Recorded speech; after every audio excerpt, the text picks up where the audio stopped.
नैना के ठीक बाजू में थी। नंदिता की बात सुनकर उसकी तरफ बढ़ी और उसके फोन में उस फोटो को देखने लगी। उस फोटो में मौजूद शख्स नक्श की तरह ही दिख रहा था, लेकिन उस शख्स का टेम्परामेंट नक्श से काफी ज्यादा अच्छा था। ऊपर से वो शख्स जवान और हैंडसम भी दिख रहा था। शायद मिस्टर यशवर्धन ने नंदिता को नक्श की पुरानी तस्वीर थमा दी थी और इसी वजह से ये सारा कंफ्यूजन हो रहा था। हालांकि शिवानी तो अभी भी मानने के लिए तैयार नहीं थी कि फोटो में मौजूद शख्स नक्श ही है। मिस नंदिता, मुझे लगता है कि आपको कोई गलतफहमी हो गई है, शिवानी ने नक्श की तरफ इशारा करते हुए कहा। ये नक्श है और ये मेरा क्लासमेट रह चुका है। मैं इसे जानती हूँ। आप इसका अपीयरेंस तो देखो। क्या ये भानुशाली ग्रुप का नया सीईओ हो सकता है? बस इसकी शक्ल फोटो वाले शख्स से मैच कर रही है, लेकिन नहीं, ये सीईओ तो हरगिज नहीं हो सकता। शिवानी की नजर नक्श के कपड़ों पर थी और उन्हें देखकर उसे नक्श से और भी ज्यादा नफरत हो रही थी। शिवानी के कहने पर अब नंदिता की आंखें भी नक्श को ऊपर से नीचे तक घूरने लगी थी। कौन सी कंपनी का सीईओ लूज टी शर्ट और शॉर्ट्स में ऑफिस आता है, वो भी इलेक्ट्रिक स्कूटर पर, जो अब बचा ही नहीं है। अपने सनग्लासेस को ऊपर करते हुए नंदिता के चेहरे पर मुस्कान आ गई थी। वो काफी शांत नजर आ रही थी। क्या बात है, आपकी बातों से तो अभी और भी ज्यादा क्लियर हो गया कि यही हमारी कंपनी के नए सीईओ हैं। यशवर्धन सर ने जो मुझे इंफॉर्मेशन दी, उस हिसाब से हमारी कंपनी के नए सीईओ का नाम नक्श ही है। और देखिए, इनका नाम भी नक्श है। डॉक्यूमेंट्स में भी इनका नाम लिखा है। और ये फोटो दरअसल 3 साल पहले की है। ऑब्वियसली 3 साल पहले हमारे सीईओ थोड़े और जवान थे। जैसे ही नंदिता ने ये जानकारी सभी को बताई, वैसे ही नैनिका और शिवानी उन डॉक्यूमेंट्स की तरफ झपटे जो मिस्टर यशवर्धन ने नंदिता को दिए थे। नैनिका और शिवानी तो बस नक्श का नाम देखना चाहते थे, और जैसे ही उनकी नजर सीईओ कॉलम में नक्श के नाम पर पड़ी, वैसे ही उन दोनों की जिंदगी में कड़कती फड़कती बिजली आ गिरी थी। नैनिका ने दुनिया में बड़ी से बड़ी चीज देखी थी, लेकिन ये पहली बार था जब उसके चेहरे पर वियर्ड एक्सप्रेशंस थे। नैनिका शांत रहने की पूरी कोशिश कर रही थी, लेकिन जैसे जैसे वो उस डॉक्यूमेंट का एक एक पन्ना देख रही थी, वैसे वैसे उसका चेहरा पीला और भी ज्यादा पीला पड़ता जा रहा था। अंत में थक हार कर अपनी सारी उम्मीदों को खोने के बाद वो शॉक स्टेट में चली गई, जहां उसे अभी भी यकीन नहीं हो रहा था कि इतने कैजुअल कपड़े पहनने वाला लड़का भानुशाली ग्रुप का नया सीईओ हो सकता है। नैनिका यकीन तो करना चाहती थी, लेकिन वो यकीन नहीं कर पा रही थी। जब नैनिका की नजर नक्श पर पड़ी, तो उसने नक्श की आंखों में एक गहरी मुस्कान देखी, और उस मुस्कान के मायनों को समझते हुए नैनिका ने तुरंत ही अपना सर नीचे झुका लिया था। ये क्या कर दिया नैनिका तुमने? माना कि तुम पब्लिसिटी डिपार्टमेंट की हेड एचआर हो, लेकिन बिना कुछ जाने बिना कुछ सोचे तुमने तो कंपनी के नए सीईओ को ही फायर कर दिया। यहां तक कि तुम तो नए सीईओ को पुलिस स्टेशन भी भेजने वाली थी। जैसे जैसे नैनिका को ये ख्याल आ रहे थे, वैसे वैसे उसका दिल मचलता जा रहा था। अपने दांतों को पीसते हुए उसने अपना गुस्सा निकालने की कोशिश की और फिर शांत भाव से नक्श की तरफ बढ़ते हुए बोली, CEO sir, I am really very sorry. मैं अंधी थी जो आपको पहचान नहीं पाई। मेरे पास आपके आने की कोई खबर ही नहीं थी। प्लीज सर, अभी जो कुछ भी हुआ उसे हम भूल जाते हैं। मैं आपसे प्रॉमिस करती हूँ कि आगे से ऐसा कभी नहीं होगा। तुम फ्यूचर की बात कर रही हो? क्या तुमने अपना फ्यूचर देखा है? नक्श के इशारे को शायद नैनिका समझ गई थी। उसके चेहरे पर 12 बज रहे थे। अपने आप को संभालते हुए नैनिका ने कहा, प्लीज सर, ऐसा मत कहिए। मैं मानती हूँ कि मैंने जो किया वो गलत था। प्लीज सर, आप मुझे एक मौका तो दें, मैं सब कुछ सही कर दूंगी। नैनिका को अभी आजू बाजू खड़े किसी से भी कोई मतलब नहीं था। उसे तो बस अभी अपनी जॉब और पोजीशन बचानी थी। दूसरी तरफ शिवानी, जो नैनिका के ठीक बाजू में थी, उसका भी कुछ ऐसा ही हाल था। उसके कदम भी नक्श की तरफ बढ़े, और आपको यकीन नहीं होगा, एरोगेंस और नक्श के प्रति नफरत शिवानी के दिल और दिमाग से जा चुकी थी। नक्श, ये सारी गलती मेरी है।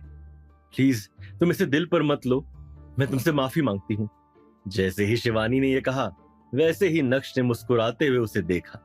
असल में नक्श मुस्कुरा नहीं रहा था। शिवानी नक्श को ही देख रही थी, और उसे देखते हुए उसकी आवाज और भी ज्यादा सॉफ्ट हो गई थी। वो अलग बात है कि नक्श ने शिवानी से कुछ भी नहीं कहा, और नक्श का यह अंदाज देखकर शिवानी ने भी अपना सर नीचे कर लिया था।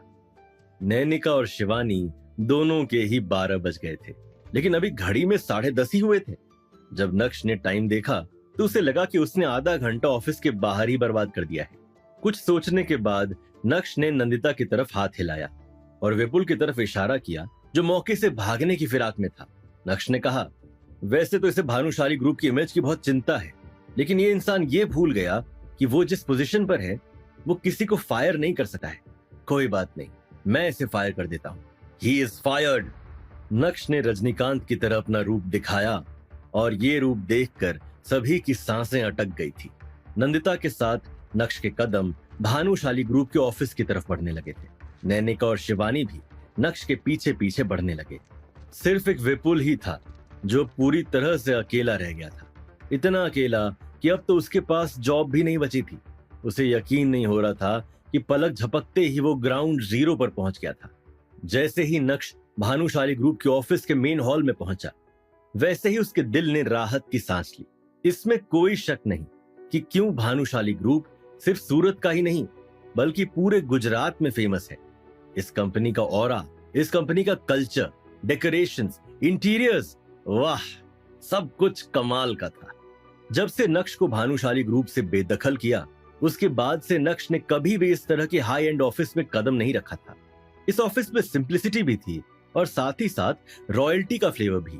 ऑफिस में काम कर रहे लोगों को देखकर भी लग रहा था कि ये किसी बड़ी कंपनी के एम्प्लॉइज हैं। मन ही मन इस नाम को और भी आगे ले जाने की कसम खाते हुए नक्श पूरे हॉल में घूमने लगा था। नए सीईओ के अंदर आने की खबर पूरे ऑफिस में फैल गई थी और जो भी नक्श को देख रहा था वो मुस्कुराते हुए ग्रीट कर रहा था। सभी अपना पहला इंप्रेशन अच्छा ही छोड़ना चाहते थे। ऑफ कोर्स बहुत सारे ऐसे लोग थे जो नए सीईओ को इतने नॉर्मल कपड़ों में देखकर हैरान थे, लेकिन किसी ने भी अपनी हैरानी दिखाने या जताने की कोशिश नहीं की थी।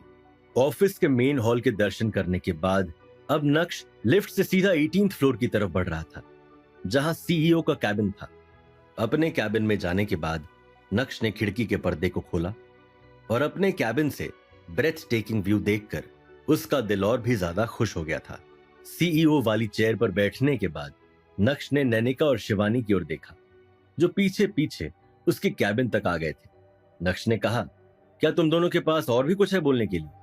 ये बोलते हुए नक्श ने कुछ डॉक्यूमेंट्स देखना शुरू कर दिए थे। नक्श की बात सुनकर शिवानी और नैनिका एक दूसरे को देखने लगे।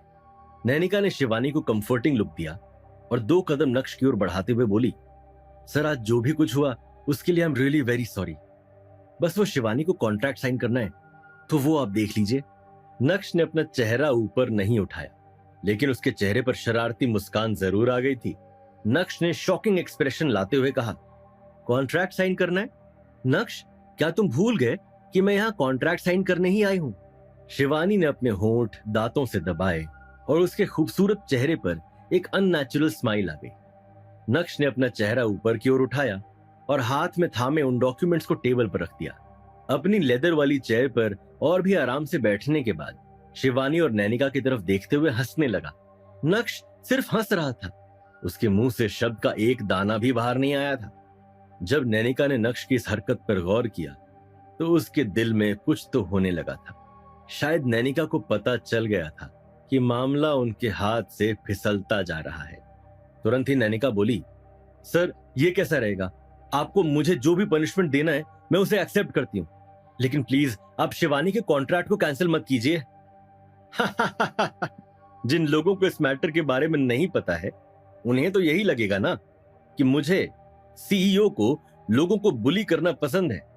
ये बोलते हुए नक्श जोर जोर से हंसने लगा और नैनिका का चेहरा शर्म से लाल हो गया था। हालांकि नैनिका कम से कम 40 साल की थी, लेकिन जिस तरह से उसने अपनी बॉडी को फिट एंड मेंटेन करके रखा था, कोई नहीं कह सकता था कि वो 40 की थी। ऊपर से अभी जिस तरह से उसका चेहरा शर्म से लाल पड़ गया, वो तो 26 साल की लड़की लग रही थी, चार्मिंग एंड सेडक्टिव। अभी नैनिका कुछ बोलने ही वाली थी कि तभी सीईओ के कैबिन पर नॉक हुआ। सेक्रेटरी नंदिता के कदम कैबिन के अंदर बढ़े और उसने नक्श के करीब जाते हुए उसके कान में कहा, सर जावेरी खानदान से नवीन जावेरी आए हैं, बोल रहे हैं कि उन्हें बिजनेस प्रपोजल के सिलसिले में आपसे कुछ बात करनी है। वो भानुशाली ग्रुप के साथ कनेक्शन बनाना चाहते हैं, प्रपोजल साथ लेकर आए हैं, तो अगर आप बिजी हैं अभी तो क्या उन्हें थोड़ा इंतजार करने के लिए बोलूं? जैसे ही नक्श ने नंदिता के मुंह से नवीन जावेरी का नाम सुना, वैसे ही मैम्बो अंकल का चेहरा उसके सामने आ गया और वो पूरी तरह से इरिटेट हो गया। मुंह बनाते हुए नक्श ने कहा, उस बेवकूफ को यहां से जल्दी रवाना करो। जावेरी खानदान को इन्फॉर्म करो कि अगर उन्हें भानुशाली ग्रुप के साथ कनेक्शन बनाना है और काम करना है तो आगे से इस बेवकूफ को कभी भी डील करने के लिए नहीं भेजे। जावेरी खानदान की तरफ से कौन मिलने आ रहा है ये मुझे पहले पता होना चाहिए। अगर मुझे उस इंसान से मिलने में दिलचस्पी हुई तो मैं उससे जरूर मिलूंगा और मुझे कनेक्शन बनाने में भी कोई दिक्कत नहीं है। मैं खुशी खुशी काम करने के लिए तैयार हूं। और सुनो, मैंने जो कहा है वैसा का वैसा ही बोलना। नक्श ने तो नंदिता को यह मैसेज दे दिया था, लेकिन दूसरी तरफ मैम्बो अंकल भानुशाली ग्रुप के ऑफिस के मेन हॉल में बैठकर अपनी मां कल्याणी के हाथों से एक नई कार लेने का सपना संजो रहे थे। लेकिन इस सपने को टूटने में ज्यादा समय नहीं लगा। जब नंदिता ने मैम्बो अंकल को सीईओ का मैसेज दिया तो मैम्बो अंकल शॉक्ड रह गए थे। सीईओ का मैसेज देने के बाद नंदिता वहां से चली गई, लेकिन मैम्बो अंकल शॉक स्टेट में अभी भी यही सोच रहे थे कि ये क्या, मैं तो मिला भी नहीं, तो बिना मिले ही मुझे रवाना कर दिया। जब मैम्बो अंकल को एहसास हुआ कि उनके साथ बहुत गलत हुआ है तो उनके मुंह से जोर से कुछ अपशब्द बाहर निकले और इसी के साथ भानुशाली ग्रुप के एम्प्लॉइज उन्हें घूरने लगे थे। तब मैम्बो अंकल को एहसास हुआ कि वो अभी भानुशाली ग्रुप की टेरिटरी में है और उन्हें यहाँ ऐसी कोई भी हरकत नहीं करनी चाहिए। अपने गुस्से को अपने फेफड़ों में भरते हुए मैम्बो अंकल भानुशाली ग्रुप के ऑफिस से निकल गए थे। जावेरी खानदान के मैंशन में अचानक से कल्याणी ने सभी परिवार वालों को कॉल किया और आने के लिए कहा, ये बोलते हुए कि उन्हें इमरजेंसी फैमिली मीटिंग करनी है। जब कल्याणी ने देखा कि सभी लोग आ गए हैं तो एक गहरी सांस लेते हुए उन्होंने बोलना शुरू किया। मैम्बो आज भानुशाली ग्रुप के साथ मीटिंग करने गया था, लेकिन वो सक्सेस नहीं हो पाई। मुझे लगता है कि कुछ लोगों को इस बारे में पता होगा। मां, वो हमारे जावेरी खानदान को नीचा दिखा रहा है। उसने मुझे अपनी सेक्रेटरी के सामने बेवकूफ कहा, मुझे जल्दी से जल्दी वहां से जाने के लिए कहा। मैम्बो अंकल जो कल्याणी के ठीक बाजू में बैठे थे, गुस्से से उनका पूरा मुंह लाल हो गया था। अब कल्याणी की क्या रणनीति होगी? नक्श से बात करने वो किसे भेजेगी? क्या अनिका का नंबर आएगा या फिर कल्याणी अनिका को कुछ समझेगी ही नहीं? अगर अनिका गई तो नक्श डील क्लोज कर देगा। उसके बाद क्या होगा? नक्श कब तक पर्दे के पीछे रहकर अनिका की मदद करने वाला था? अनिका को इस बात का एहसास कब होगा? एहसास होने के बाद क्या होगा? क्या उन दोनों के प्यार की कहानी में कोई फूल खिलेगा? जानने के लिए